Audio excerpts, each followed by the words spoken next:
Hello guys, welcome back to my YouTube channel. तो मैंने देखा अपने कमेंट सेक्शन में कि क्वेश्चंस की मतलब बहुत ज्यादा डिमांड आ रही थी। तो मैंने सोचा कुछ क्वेश्चंस, जैसे हमारा प्रोबेबिलिटी तक खत्म हो गया चैप्टर, मतलब 4 चैप्टर हमने कंप्लीट कर लिया है बेस थ्योरम तक। ठीक है। तो अभी हम नेक्स्ट जो स्टार्ट करने वाले, स्टार्ट तो कर दिया है कोरिलेशन का, उसकी वीडियोज अब आएंगी मतलब बैक टू बैक। ओके। तो मैंने सोचा अभी पहले कुछ क्वेश्चन की वीडियो डाल दी जाए। तो आज हमने फर्स्ट क्वेश्चन लिया है, प्रोबेबिलिटी बेस्ड ही है ये। ठीक है। तो ये वाला हमने क्वेश्चन लिया है। तो ये देखो क्या कह रहा है कि a box contain 6 red, 4 white and 5 black balls and a person draws 4 balls from the box at random. मतलब कि हमारे पास एक बॉक्स है। ठीक है। उसमें क्या है, 6 तो रेड बॉल है, 4 व्हाइट बॉल है। सपोज हम व्हाइट को डब्ल्यू से डिनोट कर देते हैं, 6 को मतलब रेड को आर से डिनोट कर देते हैं। एंड दूसरा 5 जो है वो ब्लैक बॉल्स है। ओके। तो एक पर्सन है, उसमें से वो क्या करता है कि 4 बॉल एट रैंडम मतलब निकालता है बॉक्स में से। इसमें से 4 बॉल वो निकाल रहा है। उसको नहीं पता कलर कौन सा निकलेगा। नेक्स्ट क्या कह रहा है कि find the probability that among the balls drawn there is at least 1 ball of each colour.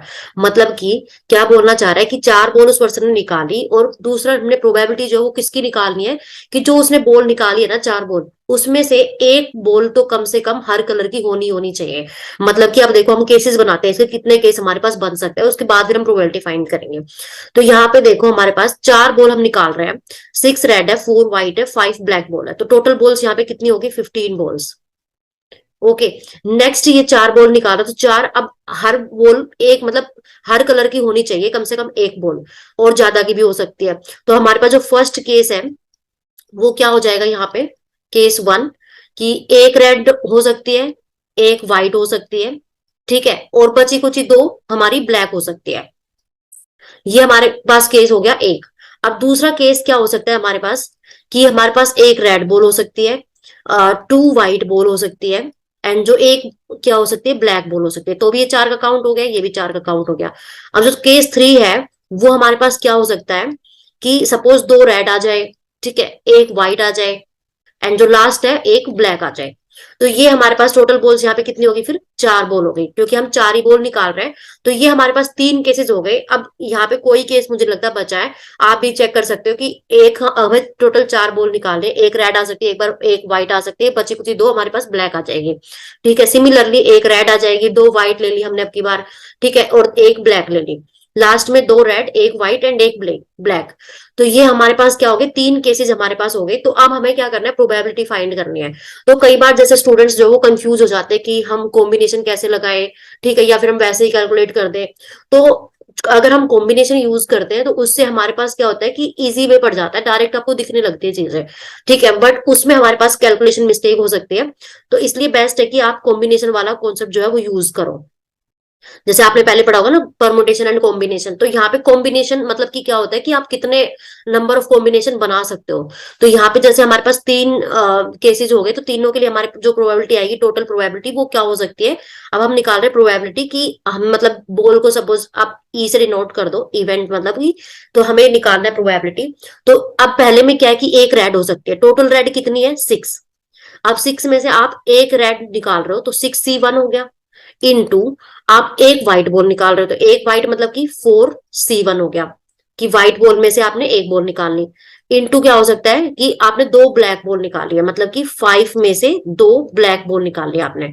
और जैसे आप टोटल प्रोबेबिलिटी कैसे निकालते हैं, favourable cases upon total number of cases. तो टोटल यहाँ पे कितनी बॉल्स है हमारे पास, 15 बॉल्स है। तो क्या हो जाएगी, 15 में से आपने कितनी बॉल निकाली है, बेसिकली 4 बॉल निकाली है। राइट। अब दूसरे केस की प्रोबेबिलिटी हमारे पास ऐसी ही हो जाएगी कि आपने एक रेड बॉल निकाली है, मतलब कि 6 में से एक रेड आ जाएगी, 6C1 इंटू 2 व्हाइट बॉल निकाली है, मतलब कि 4C2 हो गया, इंटू एक ब्लैक बॉल मतलब कि 5C1 हो गया। डिवाइड में क्या हो जाएगा हमारे पास, total number of cases that is 15C4। ठीक है। और जो थर्ड वाला केस है वो हमारे पास कैसे हो सकता है, आपने 2 रेड बॉल निकाली, मतलब कि 6 में से 2 रेड बॉल निकाली, into and 1 white ball that is 4C1 into क्या निकाला, एक ब्लैक बॉल निकाली, मतलब कि 5C1 हो गई। डिवाइड में 15C4। ओके। तो अब जस्ट यहाँ पे क्या करना है, आपको कैलकुलेशन सोल्व करनी है, जैसे कि हमारा कॉम्बिनेशन का जो फॉर्मूला होता है उसके अकॉर्डिंग। तो आप यहाँ पे देख सकते हो कि हमने यहाँ पे 4 बॉल निकाली, जैसे एक एक और दो, 4 बॉल हो गई। एक दो और एक ही 4 हो गया फिर से। ठीक है। तो हम मतलब सब में ठीक अपनी प्रोबेबिलिटी की तरफ जा रहे हैं। तो अब यहाँ पे जस्ट कैलकुलेशन बची है। तो सबसे पहले आप जो है कॉमन ले सकते हो ये वाली 15C4 सब में से। तो 1 बाय हो जाएगा आपका 15C4, और यहाँ पे इनको सोल्व कर सकते हो। तो आपको एक प्रॉपर्टी पता होगी कि NC1 जो होता है वो मेरे पास सिंपली N ही होता है। तो 6C1 that is 6 only, 4C1 that is 4 only, और 5C2। तो 5C2 आप कैसे कैलकुलेट करोगे, 5 फैक्टोरियल अपॉन में 2 factorial into 5 - 2 that is 3 factorial. तो इसको सोल्व करोगे 5 × 4 × 3 फैक्टोरियल, तो 3 से 3 गया हमारा, और यहाँ पे 2 से 2 × 4, तो 5 × 2 = 10, तो ये हो गया इंटू 10। ओके, प्लस में 6C1 that is C into 4C2। अब 4C2 आप कैलकुलेट करोगे तो ये क्या हो जाएगा मेरे पास, 4 फैक्टोरियल अपॉन में 2 फैक्टोरियल इंटू 2 फैक्टोरियल। ठीक है, ये मेरा क्या आ जाएगा, into 3 into 2 factorial, that is 2 से 2 गया हमारा, और ये हो गया 6।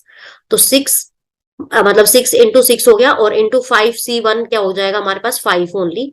ठीक है, तो चलो मैं आपको एक बार फॉर्मूला भी बता देती हूँ कि हम सी का फॉर्मूला कैसे, मतलब कॉम्बिनेशन का फॉर्मूला कैसे लगाते हैं। सपोज मेरे पास है NCR, तो इसका फॉर्मूला कैसे लगता है कि n फैक्टोरियल अपॉन में r फैक्टोरियल और n - r फैक्टोरियल। तो ये जो है आपका बेसिकली फॉर्मूला किसका होता है, NCR का, मतलब कि कॉम्बिनेशन का फॉर्मूला होता है। ओके, तो ये फॉर्मूला हमने जो है यहाँ पे अप्लाई करा है। तो नेक्स्ट हमारा क्या हो जाएगा, लास्ट वाले केस के लिए क्या हो जाएगा हमारे पास, ये वाला प्लस में 6C2 क्या आ जाएगा मेरे पास, 6C2 अगर आप कैलकुलेट करोगे तो 6 फैक्टोरियल अपॉन में 2 फैक्टोरियल, और 6 - 2 4 फैक्टोरियल। तो इसको सोल्व करते हैं, 6 × 5 × 3 × 4 फैक्टोरियल, सॉरी यहाँ पे 4 फैक्टोरियल, ये नहीं आएगा, 4 से 4 गया हमारा, और इससे आप ये कैंसिल कर दोगे, 5 × 3 = 15। तो 15 into 4C1 that is 4 only, and 5C1 5 only. Okay, तो ये हो गया मेरे पास टोटल नंबर ऑफ, मतलब प्रोबेबिलिटी। इसको बस थोड़ा सिंप्लीफाई करना है। तो 15C4 को भी हम सोल्व कर लेते हैं एक बारी। 15 फैक्टोरियल अपॉन में 4 फैक्टोरियल इंटू 11 फैक्टोरियल।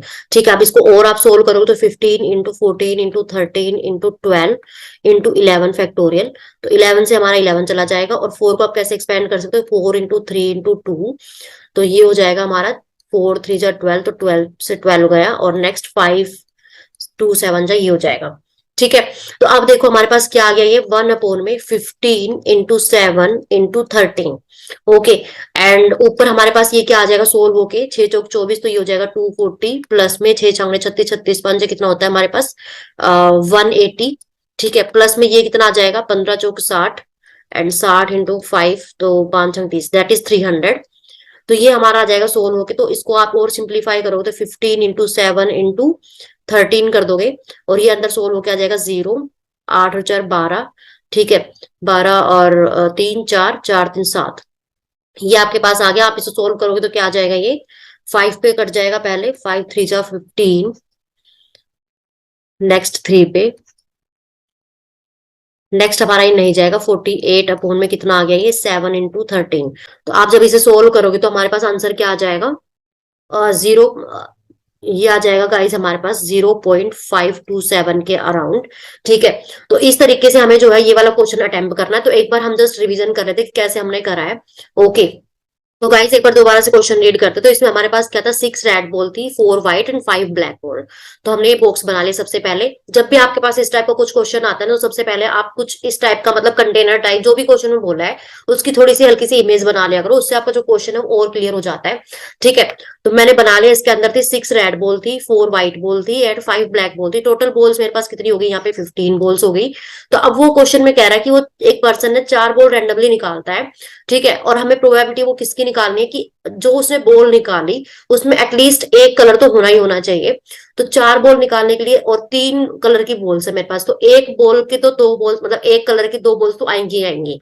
ठीक है, सबसे पहले तो हमने यहाँ पे केसेस बना लिए कि एक केस हो सकता है कि एक रेड एक व्हाइट 2 ब्लैक बॉल, दूसरा केस हो सकता है एक रेड 2 व्हाइट एंड एक black ball, third case is 2 R, मतलब 2 red ball 1 white and 1 black ball हो सकती है। ठीक है, इसके बाद जस्ट हमने सबके केसेस की प्रोबेबिलिटी को बस ऐड कर दी, क्योंकि हमें प्रोबेबिलिटी निकालनी थी 4 बॉल्स की कितने कितने, मतलब केसेस के सबके अकॉर्डिंग। तो हमने यहाँ पे कर लिया कि 1 मतलब कि आर कितनी थी, टोटल 6 थी, 6 में से आपने एक बॉल ड्रॉ करिए इंटू 1 व्हाइट बॉल, तो 4 में से आपने एक बॉल व्हाइट निकाली है, एंड 2 ब्लैक बॉल, मतलब कि 5 में से आपने 2 बॉल निकाली है। तो ये हमारे पास हो गया पहला केस। और अपोन में जैसे प्रोबेबिलिटी की डेफिनेशन क्या होती है, फेवरेबल आउटकम्स अपॉन में टोटल नंबर ऑफ केसेस। ठीक है, तो ये मेरे पास हो गई फर्स्ट वाला केस। सेकंड मेरे पास क्या हो जाएगा, similarly 6C1 4C2 and black बोल 5C1। सिमिलरली थर्ड केस, अब बस यहाँ पे हमने कॉम्बिनेशन का जो है फॉर्मूला लगा के सबको सोल्व करा है। ये आप देख सकते हो मैंने 6C1, कोई भी जैसे NC1 होता है तो मेरे पास हमेशा N होता है। ओके, नेक्स्ट जैसे 4C1 तो ये भी मेरा 4 हो जाएगा। 5C2 को हमने यहाँ पे सोल्व करा है, तो इसको आप सिंप्लीफाई करोगे तो उसके बाद मेरा आंसर आ जाएगा 0.527। ये हमारी आ जाएगी प्रोबेबिलिटी। और आप थोड़ा सा मतलब आइडिया भी लगा सकते हो कि मेरा क्वेश्चन सही जा रहा है नहीं जा रहा है, कि आपकी जो प्रोबेबिलिटी है वो हमेशा हमारी क्या आती है, 0 से 1 के बीच में आती है। ठीक है, और आप देख पा रहे हो कि 0.5 is in between 0 and 1। Okay, तो यस गाइस, हम इसी तरीके से इस टाइप के क्वेश्चन सोल्व करते। तो आज का जो क्वेश्चन था मैंने बिल्कुल इजी लिया था। अब नेक्स्ट कुछ क्वेश्चंस देखेंगे थोड़े मतलब लेवल उनका इंक्रीज करके, एक तो बेस थ्योरम के ऊपर भी देखेंगे। ओके, ताकि आपको जो कॉन्सेप्ट है वो क्वेश्चन के थ्रू भी मतलब क्लियर हो जाए। Okay, so yeah guys, thank you so much for watching. मिलते हैं नेक्स्ट वीडियो में। Till then bye bye, take care.